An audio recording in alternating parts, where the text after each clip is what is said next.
Good morning. Happy Wednesday. This is the 22nd of June, my birthday month, and this is the 32nd episode of season 4 of the Be Your Own Hero show. Hero, as a reminder, is an acronym. It means helping everyone reaps optimism. In other words, helping others helps you. It is a reciprocal action. So I'm your host. I'm sekouwrites. I'm a professional creative, which means I do a number of different things, including the fact that I'm an author and a speaker.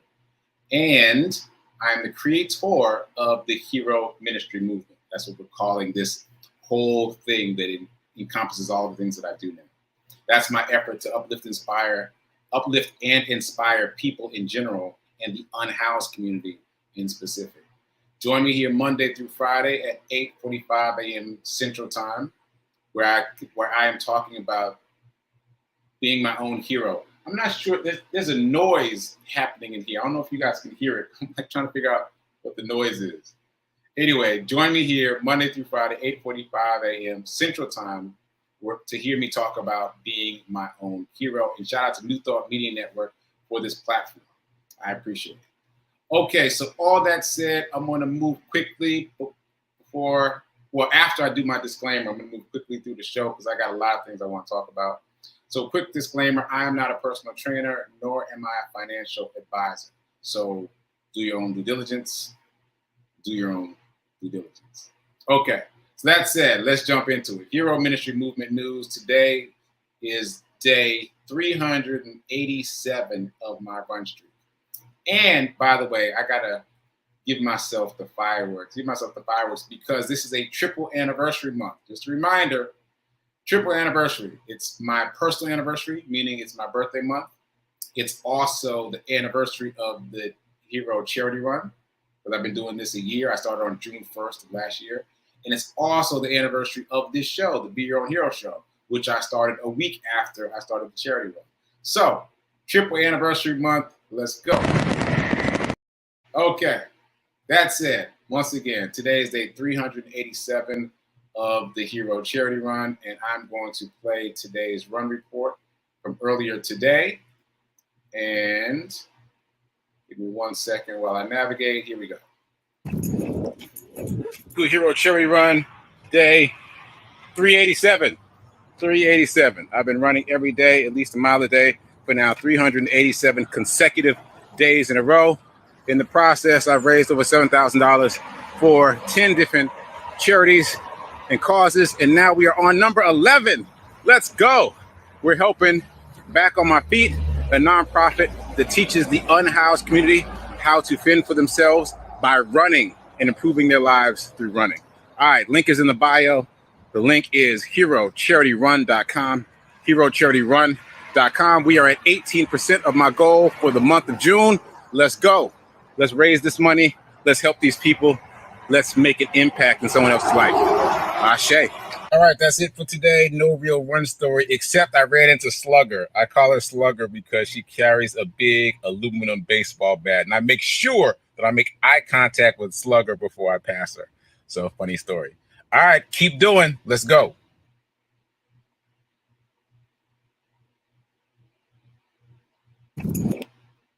Okay, so that is today's run report. Slugger makes me laugh. The first time I ran past Slugger, we were traveling the same direction, and she almost swung that bat on me.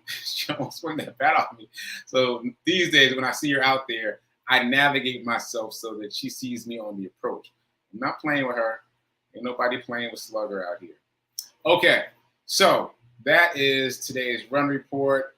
Please donate, please like, please share. There's a link, herocharityrun.com. Currently at 18%. I have no doubt that something is going to happen. I can't wait to see what's going to happen. We're going to close this out this month. The overarching goal is to raise $3,650 for Back on My Feet nonprofit. $3,650 because it's a derivative of 365. And as you know, if you've been watching the show, I've been doing this charity run for a little over 365 days for a whole year. So there we go. Okay, another quick reminder. I did this interview with Yolanda last week or over the weekend. And it was a great interview. Yolanda is the wife of Antoine, who I mention here often. Antoine is the person who introduced me to the concept of a run streak. He's a member of Black Men Run here in Nashville. His wife is a blogger and does a lot of similar things to things I do. And she also is on Clubhouse. So this was my first Clubhouse interview. I have posted the link everywhere. I just reposted it again this morning on Facebook, so it's easy to find. Really good interview. It gets my mom's stamp of approval. She listened to it, liked it, and sent it out to a few different folks. So check it out. It's a really good interview. Okay, other hero ministry movement news. All right, I think that's it. I'm going to get into the dice roll challenge, and then I'm going to see who's in the chat, and then we're going to get started. So, dice roll challenge. It's been an interesting week. On Monday, I rolled a 1, and on Tuesday, I rolled a 2. So if the trend continues, today will be a 3. So let's see. Let's put some magic on it, and it's another 1. I'm not mad at it, but I would have liked to have kept the trend going. So very easy week in terms of investing. So far, only $4. Remember, you're taking this money out of circulation, out of your checking account, and putting it someplace else, like an investment account, like a Roth IRA, like a jar, a drawer, wherever you keep your money. The point is to set this aside specifically for investing, not for any other purpose, but investing. Because the number one excuse people give for not investing is they don't have the money to invest. I definitely understand, but this is how you create the money to invest. Set the money aside and don't rob the kitty. Don't rob the kitty. Okay, so that said, shout out to the people in the chat. Shout out to Nan. Welcome back, Nan. Oh, Nan, I mentioned you.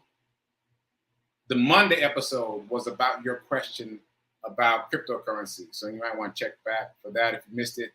Shout out to Linda. Shout out to Facebook user. Yes. Well, no. 387. 387 was today. Oh, yeah, 387. Close. Yes. And birthday is coming up. All right. So let's get into the morning Zen. As you know, if you've been watching the show recently, somehow I've started reading financial books in the morning as opposed to personal development books. And they strike me the same way. I would expect it to feel heavy, but it doesn't feel heavy to me at all. So I'm still rocking with it. So that said, now I'm reading Bear Market Investment Strategies. It's hard to see. It's called Bear Market Investing Strategies, 37 recession-proof ideas to grow your wealth. Why am I reading this? Because on this show, we've been talking about the bear market. We've been talking about the bear market and what it is. And I've heard the term bear market before many times, but never really looked it up to figure out what it is. So just a reminder, a bear market simply means that the stock market has dipped 20% from its previous high.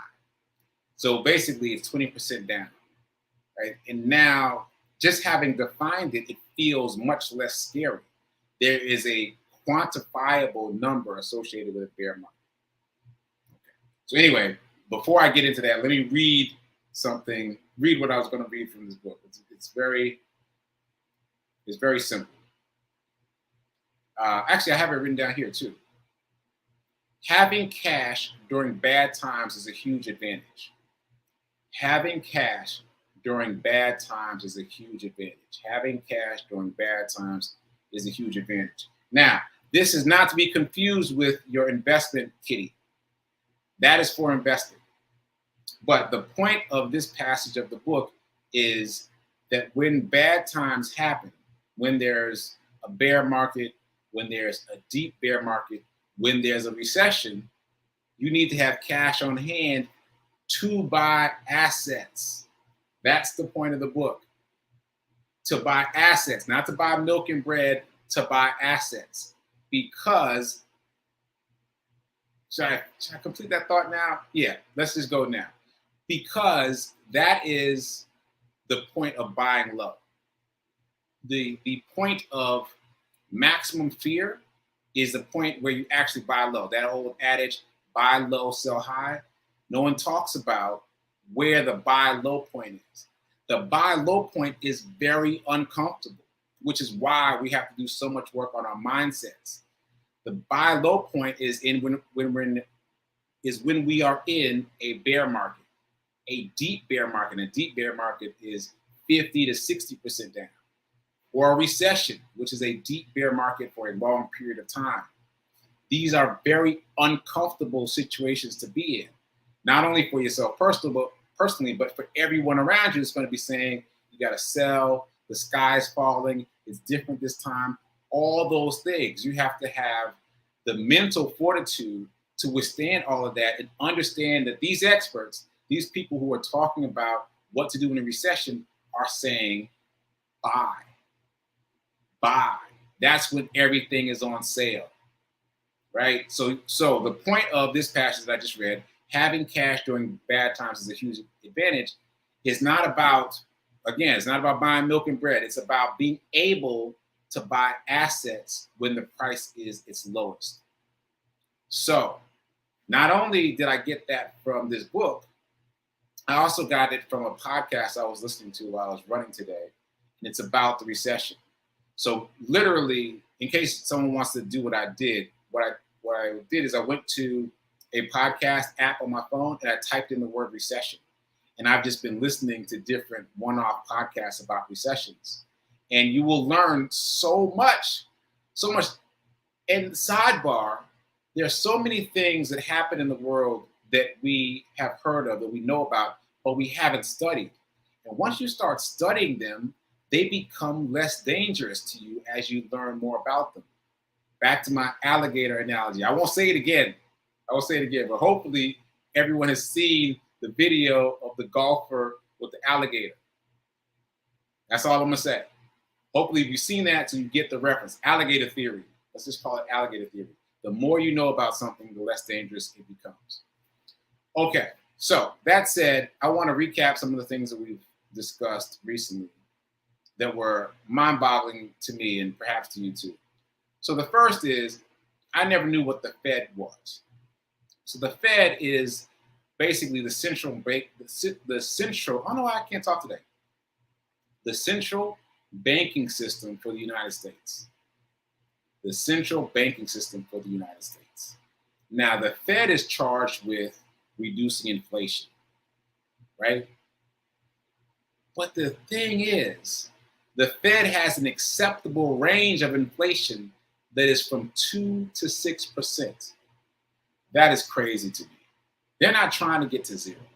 They're not even trying to get to 1. They're just trying to keep it within 2 to 6%. What does that mean for you and me? That means that unless our money is invested with a rate of return of greater than 6%, then our money will be losing value all the time.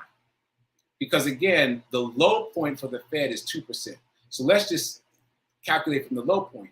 If the Fed is always setting inflation at 2%, that means your money in the bank is losing value at a rate of 2% constantly. That to me is much scarier than investing, because if you invest, at least you can offset the inflation rate. So that said, right now the inflation rate is 8.6%. That is very high. That's almost 9%. So all of our monies are losing value in savings accounts at a rate of about 8.6%. So it still says whatever it says. It still says $1,000, but it's able to buy less and less because the value is decreasing at a rate of 8.6%. Okay. So that said, I know you're about to say, well, what you just said, keep cash on hand. Yeah. But know that your money that you're keeping on hand is losing value. Just be aware of that. So you also have to be investing at a rate of return of, I would say, at least 10%, so you can offset inflation. And the cash that you keep on hand is to do two things. You need two accounts. Well, all the way back to Dave Ramsey. We talked about his baby steps millionaires, right? One of his first baby steps was to create a $1,000 emergency fund. So that's a $1,000 emergency fund, and say in case something happens in the world, you've got money to cover. But according to this book, you also need an emergency fund for a recession so that you can buy.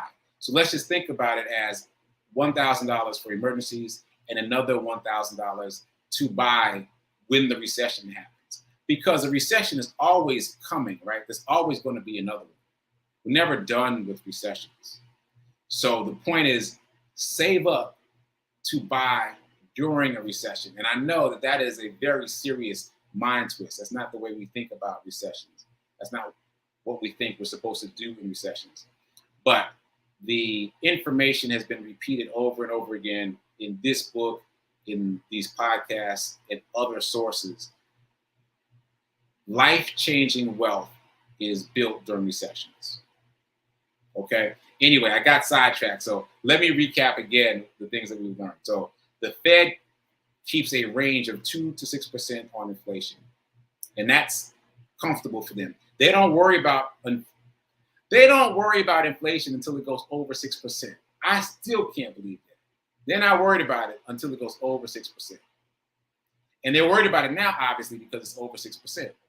And they're trying to correct it, which leads me to the next thing we learned recently. When the Fed is trying to correct inflation, it's a very delicate balancing act. I'm envisioning it as playing Jenga. They're playing Jenga and they're trying to move these little blocks from Jenga without causing a recession. And according to the experts, 9 out of 10 times they fail and cause a recession. Yikes. So the fact that the Fed is trying to fix inflation right now presumably means that a recession is imminent, not just off in the distance somewhere, but coming soon. Okay? All right. That's very important because we just talked about having money set aside for emergencies and having money set aside to invest in case of recession, which might be happening soon. Okay, so other things we learned. I talked about the bear market being 20% down. The bull market is essentially the opposite of the bear market. So bear is down, bull is up. You can just think of it as the bull with the horns going up, and the bear is the opposite, going down and hibernating, although he's not really hibernating. So a bull market is 20% up, bear market is 20% down. There was a podcast I listened to this morning that did the math on bull and bear markets in terms of how long they last.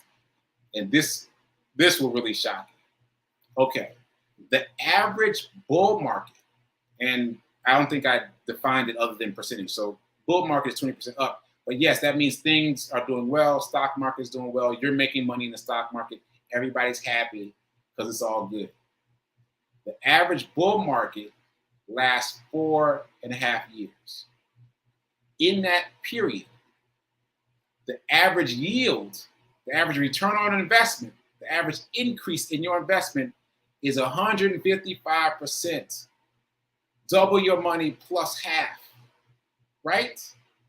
And the average bear market only lasts 11 months, less than a year, on average, less than a year. And during the average bear market, you lose 32%. So you subtract 32 from 155, you're still up, but it's a long-term play. It took you, let's just round it up to 5 years. It took you 5 years to make that money. And even though there was a bear market during the 5 years where you lost 32%, you were still up 155%. So you're still up 110%. And you're still up overall.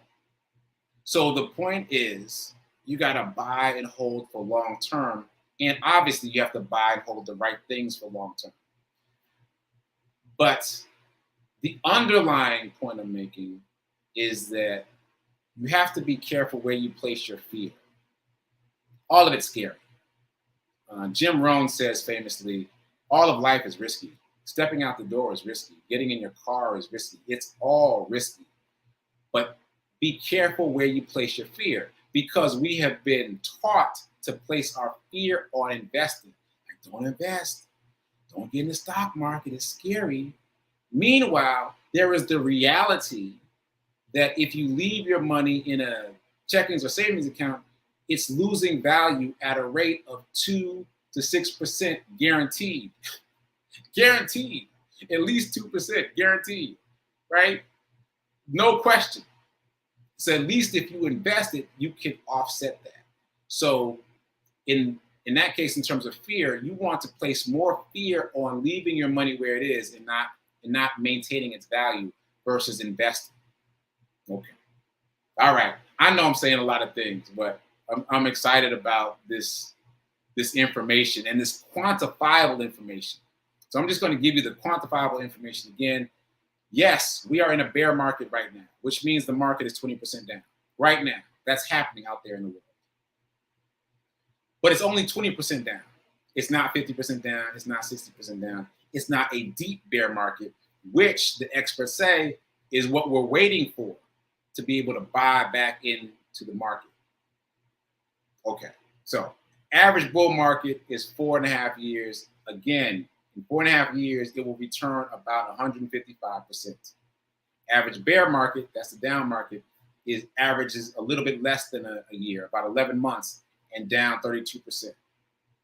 So you just have to keep those numbers in mind that on average, you need to be invested in the stock market about 5 years to see real results, real return.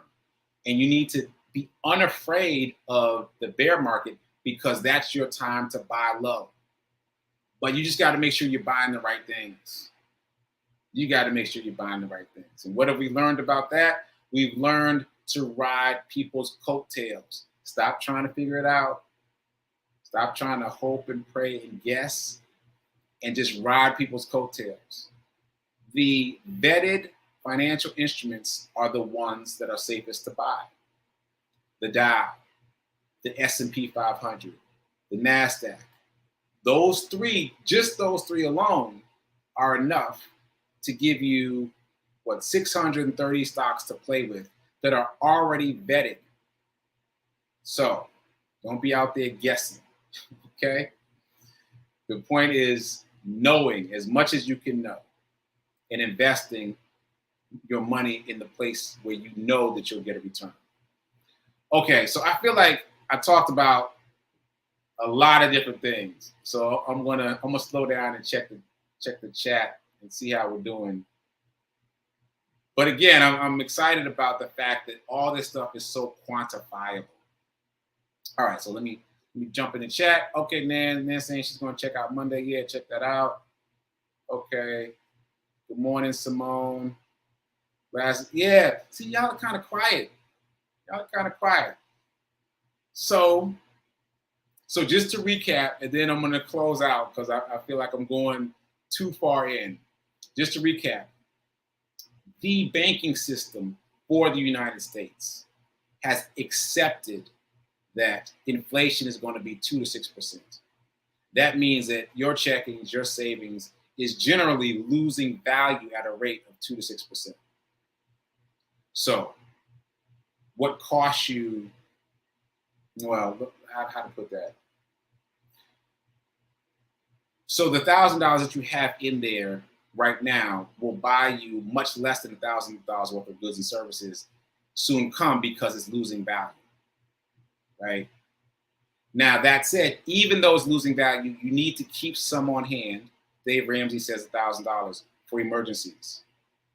You also need to keep some on hand to buy assets when things are low. Now, you don't have to keep that in your checkings and savings. You can keep it in the cash balance side of your portfolio. There's my alarm. Of your portfolio. So the cash balance side of Ameritrade, cash balance side of Cash App if you're using Cash App. But you need to have some money available to purchase assets when they go low. So let's just leave it there. Okay, Linda says she's taking notes. Wow, that's very flattering. I appreciate that. Yeah, and munch on that info because it's not the way any of us, including myself, were taught to think about money. It's like the thing that we were taught is safe is the thing that we should be scared of. And the thing that we were taught is scary is the thing that we need to be moving towards rapidly. So let me tell you what I'm doing, and then I'll close with that. So what I'm doing, as of learning all this information about bear markets, deep bear markets, recession, having money on hand for the recession, all of that, I've stopped acquiring assets for now. And I've started putting money into my Roth. Now, hopefully, all of you were here when I started talking about Roth IRAs, but if not, very briefly, a Roth IRA is where you can set aside money to be invested. Like once you put it in the Roth IRA bucket, you can buy properties, you can buy financial instruments, you can buy stocks inside the bucket. It's very cool. So instead of like buying a stock and transferring it over, you can just put money in this bucket. And whenever you're ready, you can start buying stocks within the bucket. So matter of fact, there's a story. I can't remember the guy's name, but he had some money in his Roth and he bought PayPal stock very early on. And PayPal, as you know, exploded. It got sold by Elon Musk, and then he took that money and built Tesla. It got huge. So his Roth became worth billions of dollars, literally billions of dollars inside that bucket. So that's an extreme example, but that's just to give you a sense of how it works. You put money in the Roth, in this bucket, and then you can buy assets within the bucket. So back to what I'm doing. I've just started more aggressively putting money into the Roth as opposed to buying stocks, as opposed to buying assets. I'm putting the money into the bucket so that when the deep recession comes, when the deep bear market comes, when the recession comes, there'll already be money in this bucket ready to deploy to buy assets. And you already know what I'm going to get. Dow, S&P 500, NASDAQ. I'm going to keep it stupid, keep it simple, and stop trying to be creative as I want to do, trying to figure things out. Those three are the ones that have been vetted and have stood the test of time. So that's what I'm doing. I invite you to take your notes, think about things a little bit differently. The bear market is not the time. Oh, yes. What's that quote? I swear this will be the last day. But the quote is like, it's the one that we've all heard before. Yes, be greedy when others are fearful.